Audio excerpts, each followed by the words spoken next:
Bien, en honor al tiempo vamos a comenzar la clase. ¿Me escuchan bien o no?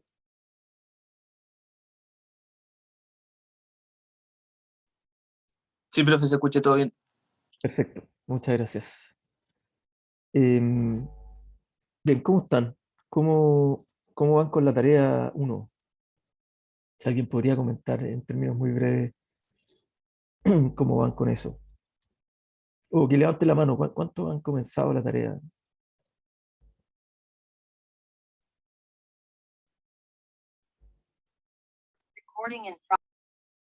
Ya, ok, o sea, casi todos han comenzado la tarea, bien.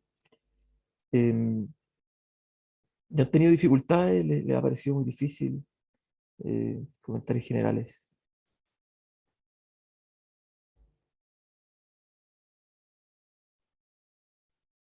Hugo Sangüesa dice que está larga. Em, Claro, Marcos Cornejo dice la diferencia es cuánto hemos avanzado. Uno puede haber comenzado, pero puede estar recién en la pregunta uno. Bien. Bueno, en caso que estén teniendo problemas de tiempo y- y no estén logrando hacer la tarea completa en el plazo definido, eh, avísenme por la página, por curso, y podemos redefinir una nueva fecha si es que es necesario. La idea es que, es que puedan tener tiempo para entregarla en buenas condiciones, así que y también creo que puede ser una buena oportunidad para poder estudiar para el control 1. ¿Ya? Eh, Hacer la tarea con tiempo puede ser una oportunidad para eso. Y no es la idea de que la hagan a la rápida. O sea, Profe, ¿sí? ¿Quién habla? hola. Hola. Es que con respecto a lo que está diciendo, existiría, por ejemplo, la posibilidad de que tengamos la semana de receso también para hacer la tarea y se la entreguemos a la vuelta. Sí, yo creo que esa es una buena medida. Yo no tengo ningún problema. Y Ya, voy a pedir a los auxiliares que lo posteen en la página de curso. No, creo que es una ya. buena idea. Si aquellos que quieran utilizar la semana del 18 para poder terminar la tarea lo pueden hacer. No, no veo problema. Muchas gracias, profe. Bien, bueno, vamos al tema que nos convoca hoy día, eh, que es el tema de test de hipótesis. Les voy a pedir que levanten la mano quienes vieron las cápsulas de esta semana.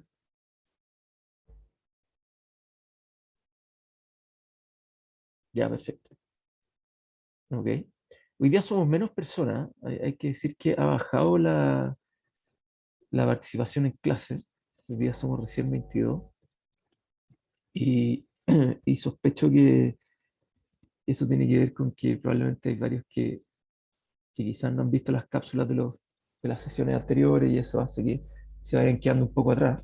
Pero de todas maneras, bueno, ese es quizás como el gran costo, creo yo, de esta lógica de las cápsulas, ¿no? Que hay una semana en que no veo la cápsula, que es como una semana en que no voy a clase, y voy a la siguiente y me cuesta entender por qué no vi las cápsulas y me voy quedando un poco atrás, ¿no? Y ese ciclo en el límite, claro, lleva como a una situación de caos, donde el alumno en realidad no logra aprender, ¿no? El alumno o el alumno. Entonces, nada, me alegro por los que pudieron ver las cápsulas de esta semana. Eh, Ojalá que también hayan visto las cápsulas de las semanas anteriores y que de esa manera sientan que los contenidos van llevando una lógica, eh, para que de esa manera el proceso de aprendizaje de ustedes sea el más satisfactorio posible, ¿no? Importante ver las cápsulas, importante venir a estas sesiones para discutir los contenidos, resolver dudas, etc. Bien, dicho eso, lo que vimos durante esta semana en las cápsulas era el concepto de test de hipótesis. ¿Mm? ¿Qué son los test de hipótesis? Así yo le hiciera una pregunta al aire. Me gustaría escuchar también sus opiniones, sobre todo aquellos que vieron las cápsulas y que pudieron entender un poquito la lógica de los test de hipótesis. Como, ¿con qué se quedaron? Aquel o aquella que tenga tenga personalidad y quiera dar su opinión. Profe, ¿Quién habla? Marcos, Marcos, cuéntanos. a mí me quedó que nosotros generábamos como una hipótesis y también teníamos otra. Y veíamos como cuán alejada estaba de un cierto K y eso nos permitía rechazar o no la hipótesis. Y rechazar una no significaba que estuviéramos aceptando la otra necesariamente. Eso fue como lo que más me quedó. Perfecto, súper bien. Súper bien. ¿Alguien más tiene algo que agregar a lo que decía Marco? Profe, tengo una duda respecto a eso, como de rechazar una no implica como aceptar la otra. Es que hay algunas como que son como excluyentes, como que solo son dos posibilidades, como por ejemplo pasa esto o no pasa. Claro, Entonces si rechazamos que pase, entonces no está pasando. claro, Como en ese caso sí se puede concluir. claro. Lo que pasa es que es una súper buena pregunta la que tú estás diciendo, Agustín. Nosotros vivimos en un mundo probabilístico, ¿ya? Eh, entonces, uno rechaza una hipótesis nula con cierta probabilidad, ¿ya? Pero eso no significa que uno acepta lo que eso no se cumple. Siempre hay la posibilidad de cometer un error tipo 1, ¿cierto? Que es que yo rechazo la hipótesis nula en circunstancias de que no la debería haber rechazado, ¿ya? Entonces, como existe un error tipo 1, ¿ya? Entonces no puedo garantizar con un 100% de probabilidad o con un 100% de certeza de que la alternativa sea la correcta, ¿no? Entonces, yo hago hincapié en esto porque los test de hipótesis, y aquí ya estamos entrando un poco más en la materia, los test de hipótesis sirven para que probabilísticamente podamos estudiar si es que un fenómeno determinado o el resultado de un fenómeno determinado, por ejemplo, una media poblacional, o si se cumple o no se cumple una condición, eh, ¿cuál es la probabilidad de que eso sea cierto? Eso es lo que hace un test de hipótesis, ¿ya? Pero que no sea cierto, o sea, rechazar esa hipótesis, ¿no? Es siempre un argumento probabilístico, no es un argumento, no es una verdad absoluta. Ese es el sentido de por qué cuando rechazo la nula, no necesariamente estoy aceptando 100% la alternativa, ¿ya? Ya, pero gracias. Ahora, esto que yo te estoy diciendo es tremendamente relevante. Disculpen, estoy un poco resfriado hoy día y eso hace que ande un poco gangoso. Esto es tremendamente importante para entender la historia de la ciencia, ¿ya? Si uno pudiese ejemplificar o dar una introducción más entretenida a la idea de los test de hipótesis, la historia más entretenida posible que se me ocurre es utilizar los test de hipótesis o el framework de los test de hipótesis como un corolario o como una forma de entender el avance de la ciencia en la historia, ¿ya? Eh, los test de hipótesis como estructura existen recién desde el siglo XX, los años 30, con Fisher, Neyman, que fueron estadísticos precursores de la idea de un test de hipótesis y de la construcción de intervalos de confianza, etc. Pero en rigor, la historia de la ciencia comienza muchísimo antes, ¿no? Y la historia de la ciencia uno la puede resumir como una historia en que hay una sucesiva eh, derribación de hipótesis, ¿no? Existe una hipótesis que se instala, ¿no? No sé, la tierra es plana, ¿ya? Y llega alguien que descubre una hipótesis alternativa que dice que la tierra es redonda. O no sé, alguien llega con la hipótesis de que los seres humanos no pueden vivir más allá de los 70 años. Y llega un test distinto que te demuestra que sí, que efectivamente seres humanos sí podemos vivir más allá de los 70 años. Y de hecho deberíamos vivir hasta los 80. Y llega un nuevo test empírico que demuestra que no, que ya no podemos vivir solamente hasta los 80, sino que parece que podemos vivir hasta los 90. Y así uno podría ir derribando hipótesis en la historia de la ciencia que nos permiten, digamos, extender la frontera del conocimiento. O sea, la frontera del conocimiento científico de la humanidad, uno podría entenderla como una sucesiva guerra de hipótesis, ¿no? En que se instala una hipótesis y alguien llega con un test alternativo y la derriba, ¿no? Con un resultado alternativo y la derriba.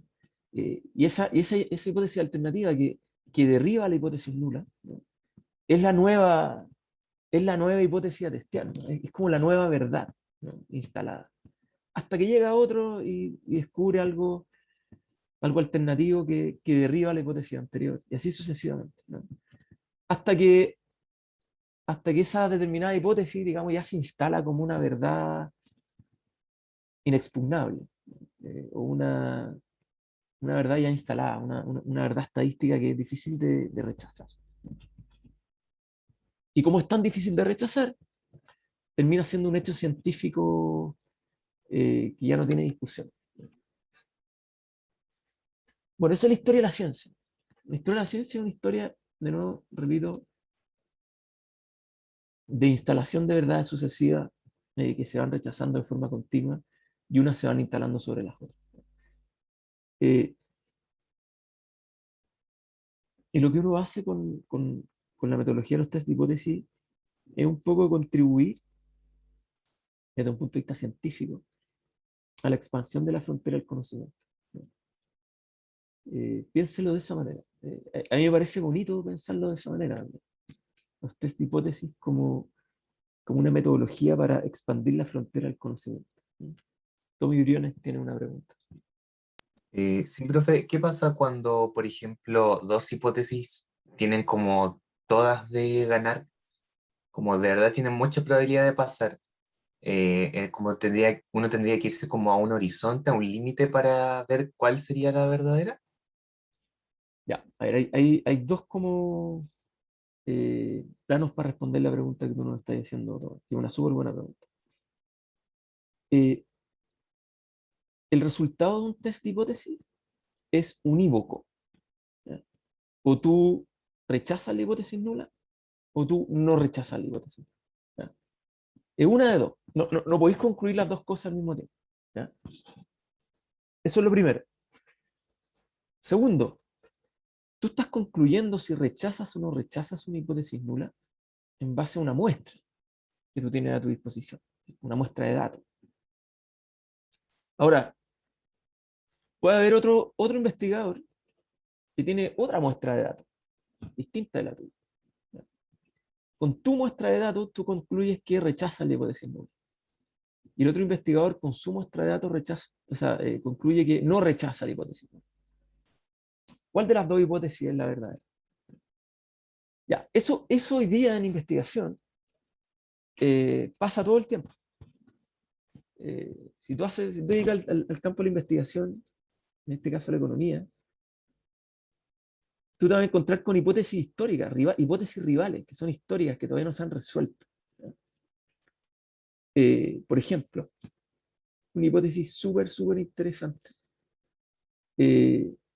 que contrapone dos corrientes de pensamiento que han sido como antagónicas en la historia del pensamiento económico.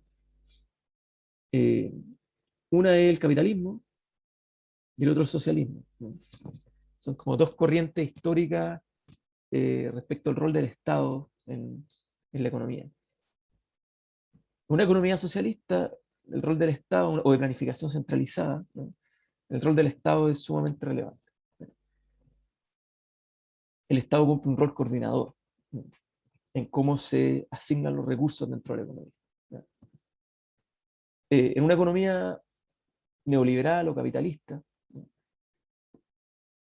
El Estado tiene un rol de básicamente garantización de derechos de seguridad de las personas. El Estado como garante de seguridad.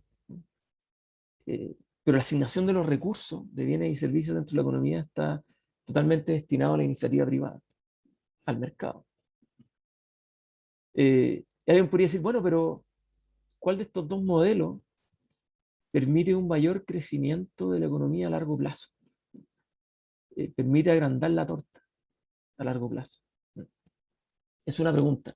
La otra es, ¿cuál de estos dos modelos garantiza un mayor bienestar promedio? O sea, no solamente cuál es el tamaño de la torta, sino cómo se distribuye. Y esa es una, digamos, una guerra ideológica, ¿no? Que consiste en contrastar dos hipótesis de forma permanente. Eso es la macroeconomía. En la micro te puedes encontrar con millones de otras disidencias, ¿no? O de otros disensos, mejor dicho. No sé, por ejemplo, ¿quién más efectivo para apuntalar una economía que se encuentra estancada? Reducir impuestos para incentivar la iniciativa privada, incentivar la inversión privada, o subir impuestos para que el Estado pueda invertir con mayor cantidad de recursos en bienes públicos que son esenciales para aumentar la productividad, como por ejemplo mejorar la educación y el capital humano, como por ejemplo mejorar los sueldos de los trabajadores, como por ejemplo mejorar las autopistas para reducir los costos de transporte y de esa manera hacer más eficiente a las empresas. Uno podría pensar en ese tipo de ejemplos, ¿no? ¿Qué quiero decir con todo esto? Que en general el statu quo de la ciencia es un estatus en disputa. El statu quo de la ciencia es que siempre hay dos o tres hipótesis que están en disputa, que están compitiendo por hacerse la verdad de un fenómeno. Y lo que hacen los test de hipótesis es revelar empíricamente cuál de esas hipótesis lleva a la delantera. Ahora, ¿qué es lo que termina pasando a lo largo de la historia? ¿No? No es que esas tres hipótesis compitan para siempre. Eventualmente, la cruda realidad de los hechos, ¿no? La data, ¿no? Los hechos, ¿no? Terminan superponiendo una hipótesis por sobre la otra. Eso es lo que termina pasando.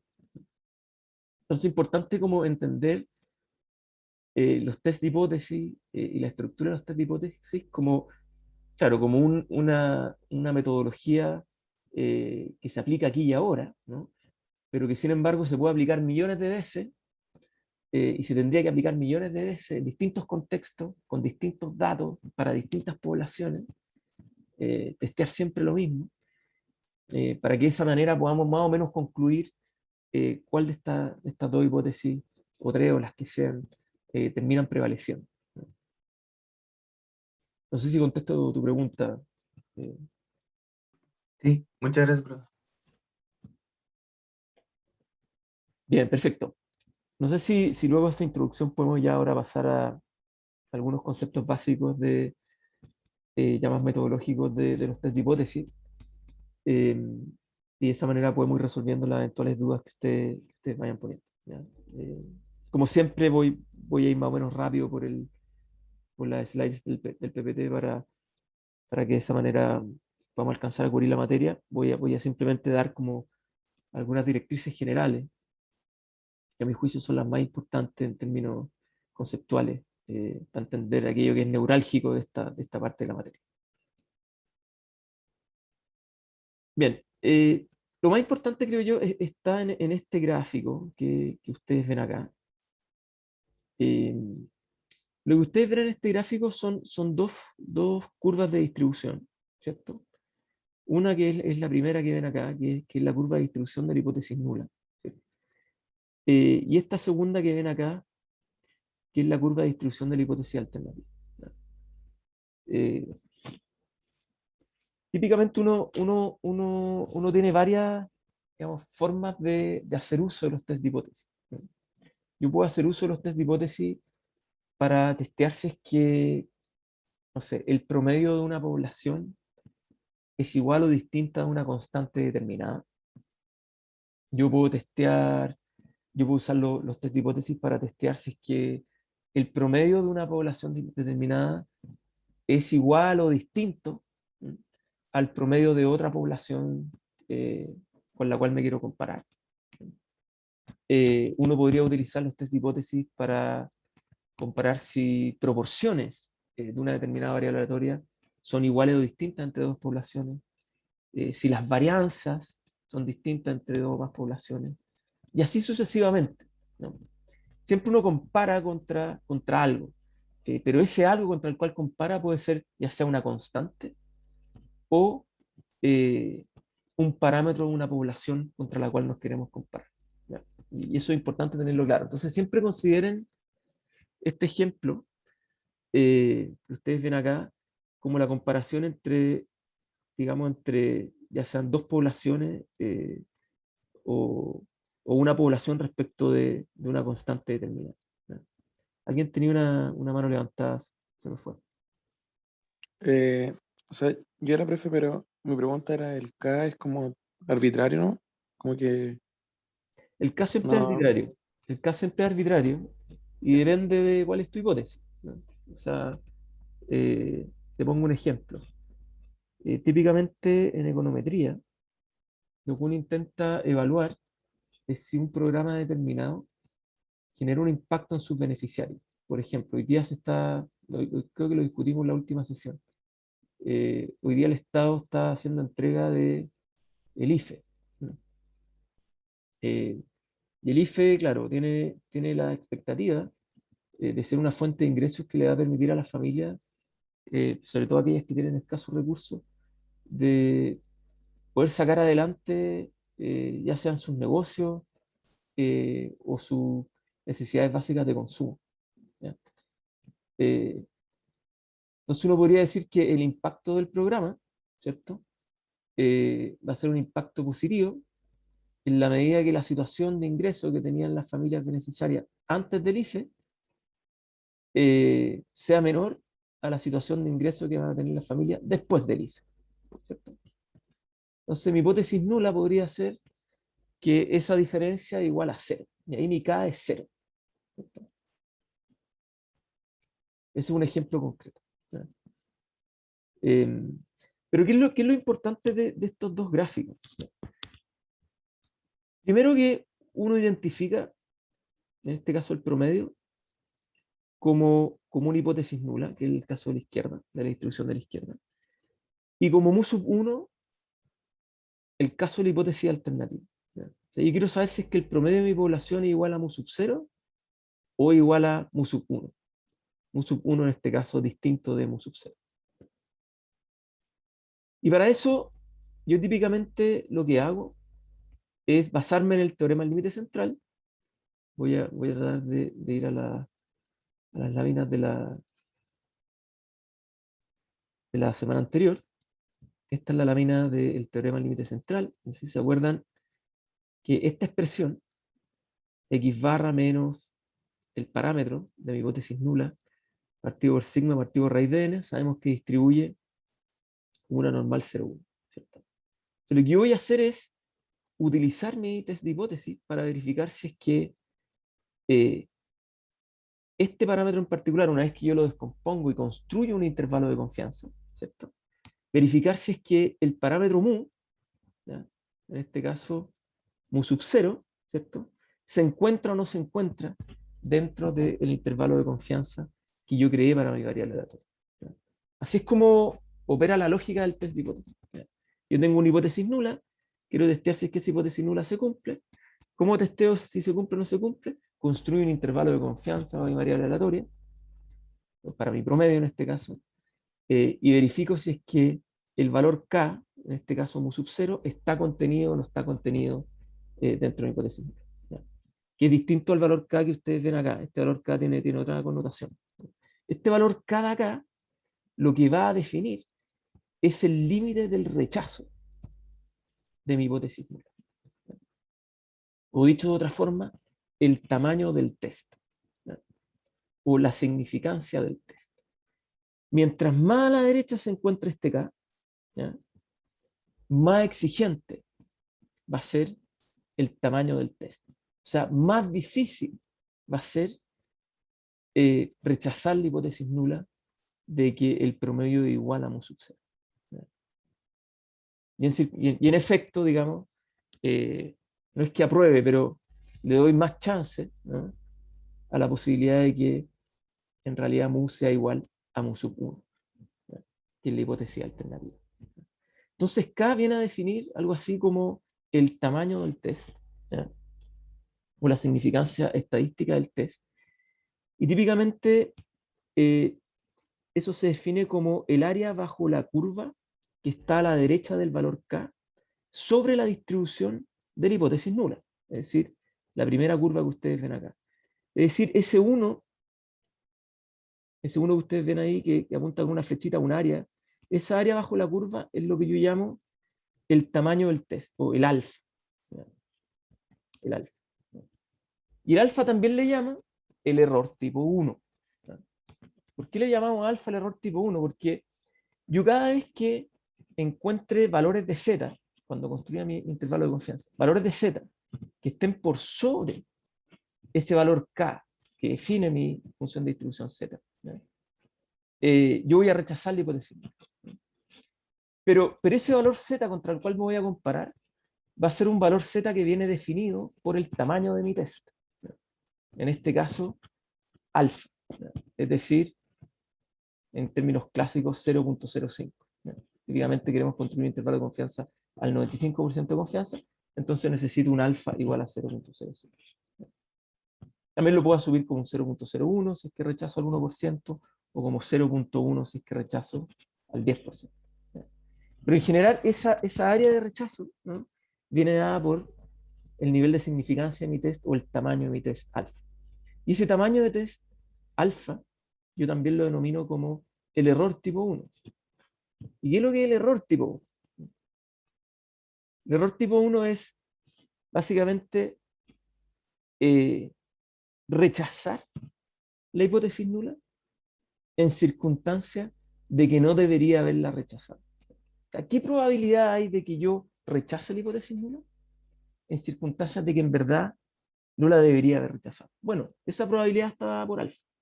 Si alfa igual al 5%, y yo voy a rechazar la hipótesis nula toda vez que el valor de mi test esté por sobre K, ¿ya?, es decir, de aquí hasta acá, cualquiera de esos valores, ¿ya?, en todas esas circunstancias yo voy a rechazar la hipótesis, ¿ya?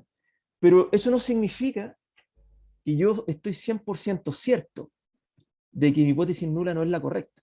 Estoy en un 95% cierto de que mi hipótesis nula es la correcta, ¿ya? Ese 5% que me queda es el error tipo 1. Es la probabilidad que yo tengo de haber rechazado la hipótesis nula en circunstancias de que la hipótesis nula era la correcta, no había que rechazarla. Bien, dudas hasta acá. Creo que es súper importante, si es que entienden eso, es súper importante que lo tengan claro, digamos, que distinguir lo que es el tamaño de un test o la significancia estadística de un test, y cómo eso va asociado a la idea de error tipo 1. Tommy Briones tiene una pregunta. Sí, entonces cuando el K es más exigente, el error disminuye. Exactamente. Ya. Toda Ok, vez que perfecto. yo aumento el valor de alfa, yo estoy reduciendo la zona de rechazo y se hace más difícil rechazar la nula. Y como se hace más difícil rechazar la nula, una vez que la rechazo, la probabilidad de que me esté equivocando en verdad es muy baja, porque esa zona de rechazo es muy chica. O sea, la probabilidad de cometer un error tipo 1 es muy baja. Esa es la lógica. Ahora bien, hay otro error asociado a los test de hipótesis, que es el error tipo 2. Y el error tipo 2 tiene que ver con la probabilidad de no rechazar la hipótesis nula en circunstancias de que había que rechazarla. Fíjense la distinción. En el error tipo 1 es la probabilidad de equivocarse al rechazar. El error tipo 2 es la probabilidad de equivocarse de no rechazar. Es como la contraria, ¿no? siempre piensen en el error tipo 2 como no rechazamos, pero había que rechazar. O sea, ¿cuál es esa probabilidad de que no hayamos rechazado en circunstancias de que sí debíamos rechazar? Bueno, eso está dado por un concepto que nosotros denominamos el poder del test. Ahora, en términos bien concretos, la probabilidad de no rechazar en circunstancias de que deberíamos haber rechazado está dado por el área 2 que ustedes ven en este gráfico. Es decir, el área bajo la curva de la hipótesis alternativa, es decir, la curva que está hacia la derecha del gráfico, ¿cierto? A la izquierda de acá, ¿no? Todas las líneas horizontales que ustedes ven. Esa es la zona de rechazo, ¿no? Es decir, equivale a la probabilidad de que yo no rechace la hipótesis nula en circunstancias de que sí debería haberla rechazado. ¿Ya? Y ese es el error tipo 2. Entonces, estos dos errores que son digamos, endémicos, propios de cualquier test de hipótesis, ¿ya? Son los tipos de errores sobre los cuales nosotros nos vamos a mover, ¿ya? Nunca los vamos a poder eliminar 100%. ¿Ya? Nunca los vamos a poder eliminar 100%. Pero cada vez que yo quiera reducir uno de ellos, inevitablemente voy a estar aumentando el otro. O sea, cada vez que yo quiera reducir el error tipo 1, yo aumento K hacia la derecha, ¿cierto? Reduzco el alfa, pero al mismo tiempo estoy aumentando el área que está a la izquierda de K bajo la hipótesis alternativa, ¿no? O sea, estoy aumentando el error tipo 2. Es decir, cada vez que yo quiera reducir ese posible error de rechazar la nula en circunstancias de que no había que rechazarla, estoy automáticamente aumentando la probabilidad de no rechazar la hipótesis nula en circunstancias de que sí había que rechazarla.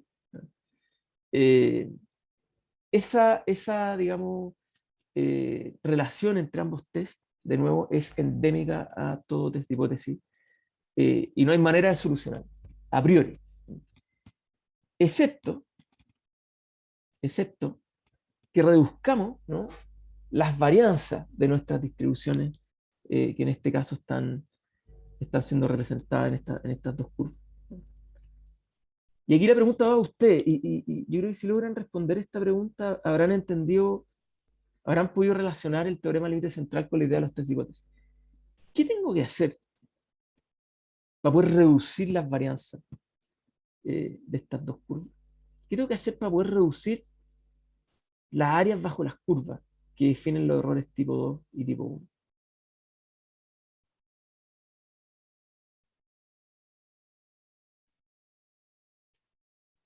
Ignacio Enríquez dice aumentar el N. Exacto. Aumentar el N. Entonces, cuando nosotros decimos, cuando llega, no sé, la Academ todos los lunes y saca una encuesta con 700 casos, con reemplazo de más de un 80% de una muestra, ¿no? Y te dicen, no, esta encuesta tiene un error que es más o menos 3%. Eh, en realidad, lo que te están diciendo es que básicamente el N de esa muestra es un N que no es lo suficientemente grande, dado el error probabilístico de reemplazo de tus observaciones, como para poder concluir con certeza qué es lo que está pasando en el escenario político nacional. Y la única manera de poder resolver eso, ¿ya?, es uno, conservando tu método de obtener las observaciones dentro de tu muestra, ¿ya? Ojalá con la menor cantidad de reemplazos posible. Ojalá que todos te contesten el teléfono cuando los llamen. Y en segundo lugar, y más importante, aumentar el N. Obviamente son más caros, es mucho más caro. Cada vez que yo aumento el N, aumento la curva, ¿no?, de costo, ¿no?, de extracción de la información. Pero sin embargo, ¿qué es lo que gano? Bueno, lo que gano es reducir estos errores tipo 1 y tipo 2. Lo que gano es confianza estadística en la conclusión que yo voy a obtener una vez que ejecute el test de hipótesis. La forma de reducir los errores tipo 2 y tipo 1 es aumentando el tamaño de mis muestras. Solo aumentando el tamaño de mis muestras yo voy a poder reducir las varianzas de las curvas de mi hipótesis nula y hipótesis alternativa, y de esa forma voy a reducir los errores tipo 1 y tipo 2. ¿Por qué podemos decir eso? Porque sabemos que cuando n aumenta, cae la varianza. Bueno, porque esa es la definición de la varianza de una variable aleatoria que se distribuye normal, sigma cuadrado partido menos. Y como toda la inferencia estadística que yo voy a hacer descansa sobre la base del teorema del límite central, que dice que este estadístico se distribuye normal 0,1, entonces yo sé que aumentando n, la varianza de ese estadístico se va a reducir. Y por tanto, la probabilidad de cometer el error tipo 1 y el error tipo 2 también va a caer automáticamente. ¿Qué significa que caiga el error tipo 2? Esto es algo que viene ahora en esta slide. Que caiga el error tipo 2 significa que disminuye la probabilidad de no rechazar la hipótesis nula, cuando en realidad la hipótesis alternativa es la correcta. Y uno menos ese error, uno menos esa probabilidad, es el poder estadístico del test, que es otro concepto adicional que es importante dentro de esta materia. El poder estadístico del test al final del día es la probabilidad de rechazar la hipótesis nula. Eso es. La probabilidad de rechazar la hipótesis nula viene dada como uno menos la probabilidad de no rechazarla, cuando de hecho la hipótesis alternativa es la correcta. Esa es la definición del poder estadístico de un test. Es la probabilidad de rechazar la hipótesis nula. Mientras mayor sea el poder estadístico de mi muestra, mayor va a ser la probabilidad de que yo pueda rechazar la hipótesis nula en caso que efectivamente la alternativa sea la correcta. Entonces el poder del test, o el poder de mi muestra, poder estadístico de mi muestra, se relaciona de manera inversa con el tamaño del error tipo 2 que yo cometo. Tommy Briones tiene una pregunta. Sí, profe, en la parte donde muestra el área del ejemplo, Ujú. En el error tipo 2, la parte de esa área que está solamente en la distribución de la derecha tendría probabilidad 0, ¿no?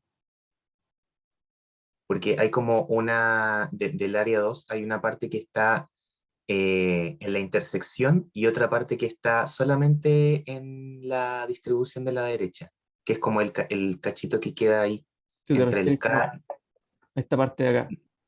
no, al medio, ¿Ya? ahí arriba de eso, ahí, justo en la línea, hay una parte del área que queda en la intersección de las distribuciones y arribita está una parte que está solamente en la segunda distribución. Te refieres a esta área de acá, este triángulo de acá. Claro, ese triángulo tiene probabilidad 0. No, no necesariamente. No necesariamente. Estas son niveles de densidad entre las curvas. Lo que tiene o no tiene una probabilidad es el valor de tu distribución. Las probabilidades no están asociadas a las densidades de las curvas. Las probabilidades están asociadas a los valores que puede adquirir tu distribución. De toda vez que hay una densidad, entonces va a haber una probabilidad asociada a ella, ¿no? Entonces es imposible que esta área de acá tenga probabilidad 0. Es una densidad, es una masa, ¿no? Que está asociada a los valores que están debajo de esa curva. Ya, comprendo. Gracias, profe. Bien. Entonces, hemos acumulado varios conceptos, ¿no? Error tipo 1, error tipo 2, tamaño del test o alfa, poder de un test que es 1 menos el error tipo 2. Y todos esos conceptos son, digamos, conceptos relevantes para poder, digamos, implementar un test de hipótesis. Ahora, ¿cómo se implementa en la práctica un test de hipótesis? Aquí me voy a adelantar un poquito en la materia porque me interesa darle algún ejemplo concreto. Pero antes, espérense, antes vamos a comentar un poquito en qué consiste la idea del p-valor. Ya, hasta ahora nosotros vamos a rechazar o no la hipótesis nula dependiendo si es que la constante, ¿no?, contra la cual estamos contrastando nuestra hipótesis nula está contenida o no en el intervalo de confianza. Y ese intervalo de confianza ya aprendimos cómo construirlo, lo hacíamos a partir de la expresión del teorema del límite central. Y de esa manera rechazamos o no rechazamos la hipótesis nula. Si es que el parámetro de la hipótesis nula está contenido dentro del intervalo de confianza, no tenemos razones estadísticas suficientes para rechazar la hipótesis nula. Sin embargo, si ese parámetro se encuentra fuera del intervalo de confianza, entonces hay razones estadísticas para poder rechazar la hipótesis nula. En eso consiste el juego. Y el juego tiene dos posibles resultados, ¿no? O se rechaza la hipótesis nula o no se rechaza. Ahora, una manera sencilla, un indicador sencillo, para poder verificar si es que se rechaza o no se rechaza la hipótesis nula, es computando el p-valor. El p-valor, como lo dice la expresión de acá, es la probabilidad de que el valor t o el valor z, sea que tú estés usando la test-student o la normal estándar para contrastar tu test, sea mayor a el t asterisco, o el t de tabla, o el valor crítico, bajo la hipótesis nula. Típicamente en una muestra relativamente grande, ese valor crítico en una tabla normal estándar o test student es 1.96. Para un test con un 95% de nivel de confianza, es decir, para un alfa igual a 0.05. Entonces, la probabilidad de que el valor t que computaste de tu estadístico, es decir, el valor de esta expresión, ¿cierto?, x barra menos el valor de tu nula partido por sigma partido por raíz de n, ese valor t o ese valor z, ¿cierto?, la probabilidad de que ese valor z sea mayor a 1.96 es lo que nosotros denominamos el p-valor. Si ese p-valor es menor a alfa, es menor a 0.05, entonces inmediatamente yo concluyo que puedo rechazar la hipótesis. Es decir, p-valor de alguna manera es la probabilidad de no rechazar la hipótesis nula condicional en que la hipótesis nula es la correcta. ¿Se entiende? Esa es la expresión p-valor. ¿Y por qué es fácil usar el p-valor? Porque como yo conozco el tamaño de mi test, 10%, 5%, 1%, 0.1, 0.05, 0.01, como yo conozco ex ante el tamaño de mi test, yo voy y miro el p-valor y digo, ese p-valor es mayor o menor al tamaño de mi test. Si es que es menor al tamaño de mi test, rechazo la hipótesis nula. Si es que es mayor al tamaño de mi test, no tengo evidencia suficiente para rechazar la hipótesis nula. Esa es como digamos, la utilidad práctica del p-valor. Es un atajo que nos evita tener que construir el intervalo de confianza. A veces es mejor computar el p-valor rápidamente y de esa manera testear la hipótesis. Bien. Profe, una duda. Sí. Es que ya desde más que lo dijo, pero no me acuerdo bien. ¿Qué era el T y el T asterisco? Lo vamos a ver con un ejemplo ahora. ¿Ya? Ah, ya, gracias. Gracias por la pregunta, lo vamos a ver con un ejemplo ahora. Este es un ejemplo que saqué de una... no sé si está en la tarea de ahora, no sé. De hecho, tantas veces este curso tengo varias preguntas de varias tareas mezcladas. Este lo saqué de una tarea de haber sido el semestre pasado, o quizá otro semestre. Es un ejemplo súper banal, pero creo que les va a servir a ustedes para entender cómo se procede a testear una hipótesis. Entonces, el ejemplo dice lo siguiente, lo voy a leer en voz alta y lo vamos resolviendo en conjunto. Entonces, de acuerdo con la Asociación Nacional de Atletas Universitarios, los atletas de las principales universidades se graduaron en general al mismo ritmo que otros estudiantes. ¿Ya?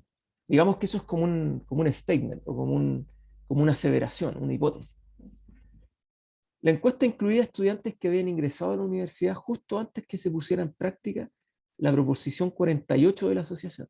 Y lo que dice la proposición 48 es que los atletas deben mantener un promedio de calificaciones igual o mayor a 4 en una escala de 0 a 7. Entonces supongamos que tenemos una nueva encuesta que fue aplicada a 800 atletas Y en esa encuesta se indica que hay 568 atletas que se graduaron. Entonces, lo primero que te pide el ejercicio es constrúyame un intervalo de confianza al 90% para P, ¿cierto? Donde P es la proporción de graduados. ¿Y cómo hacemos eso? Típicamente, para construir un intervalo de confianza, yo primero defino el valor P, ¿no? En este caso vendría a ser la proporción de atletas universitarios que se graduaron, como el hecho estadístico de mi test, ¿no? Z, en este caso un test de 2 colas, con un intervalo de confianza que tiene un límite inferior y un límite superior, ¿cierto? Donde mi alfa igual al 90%, pero yo para poder construir el límite inferior me tengo que ir a la izquierda de la distribución, para construir el límite superior me tengo que ir a la derecha de la distribución, por tanto tengo que dividir ese 1 menos 90% en dos colas, ¿cierto? Y por eso es un Z de alfa medio. Por el error estándar de mi estadístico. En este caso yo sé que como P es una proporción, la varianza de una proporción está por P por 1 menos P, ¿cierto? Partido por N, y todo esto en raíz, ¿cierto? Esa es mi definición de error estándar. Y eso me va a definir en el fondo, me va a completar la expresión para poder construir el intervalo de confianza. Conocemos N igual a 800, conocemos P, sé que 568 de un total de 800 atletas se graduaron, P igual a 0.71, y con P puedo construir 1 menos P, por tanto también puedo construir la varianza, ¿cierto? Y con ello el error estándar, y de esa manera puedo construir entonces el intervalo de confianza. Ahora, ustedes ven esa cifra ahí que dice 1.64. Profe, pero ¿cómo consiguió ese valor? ¿De dónde sacó ese valor? ¿Cómo llegamos a ese 1.64? Ya. Entonces, lo primero que yo necesito es entender cómo funcionan las tablas de distribución. Cómo computar valores. Cómo computar valores de una distribución. En este caso, les voy a mostrar cómo se usa una tabla de distribución normal estandarizada. Una tabla Z. Tabla Z es una normal estándar. Se define como X menos, o sea, el promedio menos la hipótesis partido por sigma. ¿Ya? Esa es la distribución normal estándar. ¿Ya? ¿Y qué es lo que alberga la distribución normal estándar? Lo que ustedes ven en las columnas, perdón, en los márgenes de la tabla, es la combinación de valores X que admite, ¿no? La distribución normal estándar. En este caso son los valores de la distribución a la derecha de mu. ¿Ya? Por eso son puros valores positivos. Si ustedes combinan cualquier valor de esta primera columna con valores que están en la primera fila de arriba, ¿no? El valor mínimo es 0 y el valor máximo es 3.09. ¿Ya? Pero como esta es una distribución simétrica, ¿sí? En realidad yo puedo construir exactamente esta misma tabla a la izquierda de los valores, en este caso centrados, ¿ya? En 0. Y esos valores que están a la izquierda van de 0 hasta menos 3.0. O sea, básicamente en términos generales podemos decir que la normal estándar va entre valores que son entre menos 3 y más 3. ¿Ya? Y típicamente están centrados en un valor 0. O sea, cuando estandarizamos una variable aleatoria la centramos en 0. Por eso decimos que la media de en este caso una normal estándar, tiene media 0 y tiene varianza 1. A la varianza promedio de los valores es igual a 1. Ahora, digamos, el rango total de valores que tiene una normal estándar va de menos 3 a más 3. Bien, ¿y qué son los elementos que están dentro de esta tabla?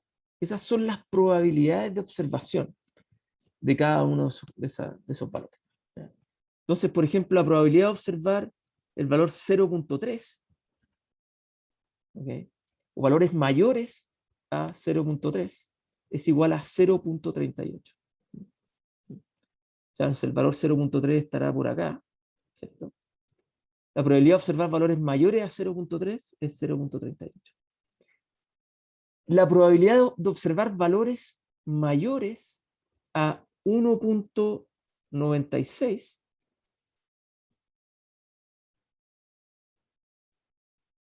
¿ok? Es 0.025. Yo me equivoqué en algo en el ejemplo que les acabo de dar. Yo les dije la probabilidad de encontrar valores mayores en valor absoluto. ¿Ya? Mayores en valor absoluto. Es decir, esta tabla lo que nos está computando es la probabilidad de encontrar valores mayores a 1.96, ¿ok? En valor absoluto. ¿Ya? Es decir, esa área bajo la curva que ustedes ven acá equivale a un 0.025, es decir, a un 2.5%. Ahora, como esta tabla es simétrica en valor absoluto, ¿cierto? Yo a la izquierda de la distribución debería encontrar que la probabilidad de tener valores menores al recíproco de 1.96, es decir, a menos 1.96, esa probabilidad es igualmente 2.5%. Entonces, ¿para qué nos sirve esta tabla? Esta tabla nos sirve para, una vez que nosotros conocemos el tamaño del test y sabemos que el test es de 2 colas, es decir, queremos verificar si es que nuestros valores, digamos, nuestra hipótesis nula, o sea, nuestro estadístico es igual o distinto al valor de mi hipótesis nula. ¿No? No es que sea mayor o menor, es distinto, es decir, admite valores negativos como positivos, ¿cierto? Yo simplemente lo que hago es buscar el Z alfa medio. ¿No? Ese Z alfa medio, a un test del 90%, ¿no? Está dado por un 5% de probabilidad de rechazar por el lado de la izquierda y un 5% de probabilidad de rechazar por el lado de la derecha. Y en total es un 10%. ¿No? Ese 1 menos alfa, o sea, perdón, ese alfa, ¿no? En este caso un 10%. Entonces, para construir el lado izquierdo y para construir el lado derecho, tengo que dividir ese alfa en 2. Ese alfa en 2 vendría a ser un 5%. ¿Dónde está el 5%? Acá está el 5%. 0.05. ¿Cuál es el valor Z que determina ese 0.05? 1.64, que es la combinación de la primera columna y la primera fila. Entonces, cada vez que ustedes tengan el tamaño de un test y tengan la definición de su test de hipótesis, si es que es de una o de 2 colas, típicamente es de 2 colas. Entonces, teniendo esos dos elementos, ustedes pueden ir a la tabla y buscar cuál es el valor crítico que corresponde al rechazo de la hipótesis nula dadas esas dos condiciones. ¿Ya? En nuestro caso, ese valor es 1.64. De nuevo, quiero testear a 2 colas, quiero construir a 2 colas el intervalo de confianza de la proporción de que los atletas se gradúen. Y para eso voy a buscar el valor Z para un intervalo de confianza del 90%. Eso significa rechazar por la izquierda al 5% y rechazar por la derecha al 5%. Y ese valor es 1.64.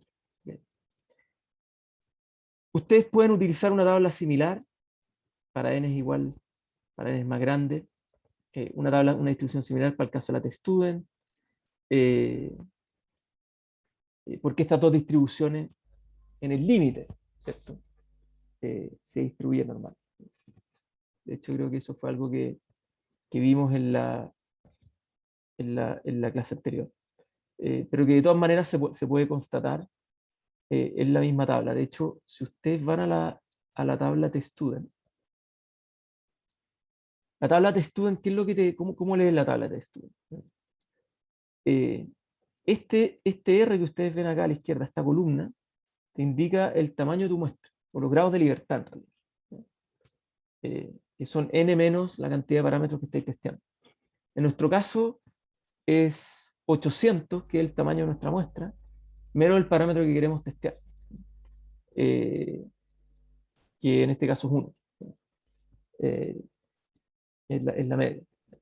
Entonces en realidad tenemos 799 grados de libertad. Es decir, estamos en la última fila de la tabla.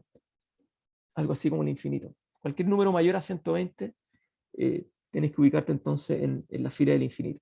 ¿Y qué es lo que son estas columnas? Bueno, estas columnas lo que revelan es el tamaño de tu test. ¿Ya?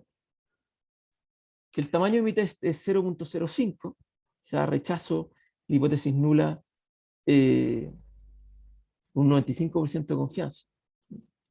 Entonces, el valor crítico va a ser 1.64, que es lo que acabamos de ver ahora. Pero como tengo que dividir por 2, ese 0.05 refleja solamente una cola, no refleja las dos colas.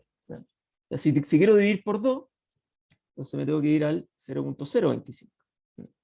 Y el valor a un test del 0.05 con dos colas, valor crítico es 1.96. O sea, ese 1.96 de acá es equivalente al 1.96 que revela entonces una probabilidad de rechazo del 0.025 o el 2.5%. Ese 2.5% es equivalente al valor de esta columna. Así es como se asocian la tabla Z con la tabla T.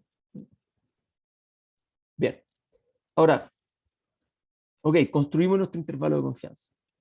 Lo que dice la pregunta B de esta tarea es: ¿el intervalo incluye el valor P igual 0.51? Ese valor 0.51 es un valor que nos dimos, digamos, de forma absolutamente discrecional. Yo podría querer testearle otra hipótesis nula. No sé, si P igual a 0.2 o si P igual a 0.9. Lo importante, más allá de cuál sea el K que yo defina, es que una vez que yo construyo un intervalo de confianza, puedo utilizar ese intervalo de confianza para testear la hipótesis nula. ¿Y cómo lo utilizo? Básicamente, verificando si es que el valor de mi hipótesis nula está contenido o no dentro de este intervalo de confianza. Así de sencillo. Bien, eso era como lo más importante en el fondo que ustedes debiesen poder absorber de esta parte de la materia. Y quiero concluir porque no me quiero pasar del tiempo, pero espero que este ejemplo haya servido para dos cosas. Uno, para entender la utilidad de la construcción de los intervalos de confianza para poder testear hipótesis. Y dos, cómo construir un intervalo de confianza en la práctica. ¿Ya? Y tres, cómo poder testear hipótesis nulas utilizando directamente la información que proveen las tablas Z y las tablas T. Si ustedes logran comprender esas tres cosas, no deberían tener problemas para desarrollar las preguntas de la tarea y tampoco deberían tener problemas para poder desarrollar el tipo de preguntas que les vamos a poner en el control 1. ¿Okay? Profe, Pregunta. no, es que le quería pedir si nos puede subir esto. Sí, sin duda, no hay ningún problema. Les puedo subir este. De hecho, ustedes deberían tener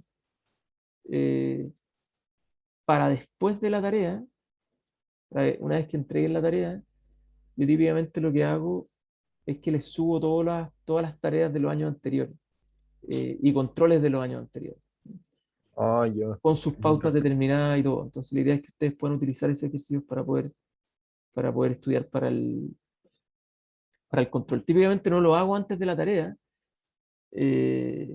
porque si no después van a copiar la tarea. Hay muchos ejercicios en las tareas que son sumamente similares a los ejercicios que les pongo en las tareas subsecuentes. Entonces, trato como de que no tengan acceso a esas pautas para que de esa manera no lleguen y copien y peguen. No es la idea. Pero sí, yo les voy a subir las pautas de las tareas y les voy a subir las pautas de los controles de los años anteriores y de esa manera o sea, espero, digamos, puedan primero que nada puedan ir entendiendo más o menos cuáles son el tipo de preguntas que yo hago en los controles, le puedan agarrar la mano y segundo puedan también ejercitar este tipo de cosas. Ya, gracias, profe. Perfecto. Bien, que tengan buenas vacaciones.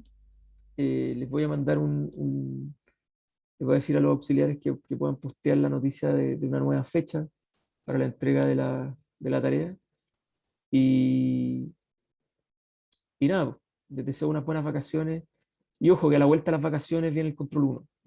O sea, de hecho, esta es la última vez que nos vemos nosotros. Vayan a la auxiliar de este viernes, vayan de todas maneras. Vamos a ver más ejercicios relacionados con test de hipótesis, construir intervalos de confianza, etcétera. Y vayan también a las auxiliares especiales que vamos a hacer durante la semana del control 1. ¿Ya?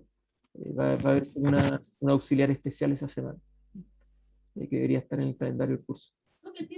Profe, entonces a la vuelta de vacaciones no hay clase, que yo llegué un poco tarde, entonces, no sé, lo dijo al principio, no caché. Claro, yo tengo entendido que lo que había alcanzado a acordar con el equipo auxiliar, lo voy a verificar, pero de todas maneras lo voy a postear también en un curso, es que esa semana del control, creo que el control cae día jueves, si no me equivoco, Sí, está para el jueves, profe. cae el jueves, entonces lo que yo le pedí a los auxiliares es que el día martes, en horario de cátedra, hicieran auxiliares, que permitan reforzar la materia para preparar mejor a la alumna y a los alumnos al control que van a tener el día jueves. Esa es como la idea, ¿no? Eso nos va a atrasar un poquito quizás la materia, vamos a perder una semana de clases si ustedes quieren, pero bueno, les va a permitir también a ustedes poder enfrentarse de mejor manera para el control. Así que eso. Bueno, muchas gracias. Y eso se Gracias, va a postear directamente en la página del curso. Profe, ¿y las Eso. cápsulas que suba este jueves van a entrar en el control? No, probablemente no se las suba este jueves. No los quiero marear, no se preocupen. Las voy a subir, no sé, la semana del examen probablemente. No, se las podría subir esta semana, no sé si quieren que se las suba o no, como que no los quiero que se concentren en la materia del control, ¿no? Pero eso no entra. No, po, no. Ya, muchas gracias. No. La idea es que entre solamente la materia que alcanzamos a cubrir en las auxiliares, y en las cápsulas de esta semana. O sea, de hecho, oficialmente la materia que entra es hasta test de hipótesis. ¿Ya? Eso. Bien. Ya, pues nos vemos a la vuelta al control 1, y que tengan buenas vacaciones, que les vaya bien, estudien, y escríbanme por curso o mándenme correos si es que tienen dudas y necesitan resolver cosas. Eso. Profe, una pequeña duda administrativa, Dígame. que para el horario del control, no sé si soy el único, creo que no, que tiene clase a mitad del bloque y clases obligatorias porque no sé, un gallito, tomé inglés, Ok. entonces la asistencia es casi obligatoria, como creo que un 60% de obligatoriedad, Ujú. entonces Ok. igual perder las clases de inglés puede ser problemático. Entiendo. Para todos aquellos que tengan problemas con el horario eh, definido para el control, por favor mándenme un correo con copia de los auxiliares para poder definir un horario alternativo que les permita a ustedes poder rendir el control. ¿Ya? Obviamente no va a ser el mismo control que le vamos a hacer al resto del curso. ¿Cuál es el horario? Disculpa. Creo que el que se definió por votación debiese estar en la página de un curso. Ah, ya. El que ganó En la el votación. foro está, la auxiliar puso que era de 2:30 a 5:30. Gracias. No sé si de 12:30 a 5:30, eso me suena un poco largo. No, No de sé, era 2:30. de dos. 2:30. Ah, ok, entendí 12, escuché 12:30. Sí, eso me hace más sentido. Sí.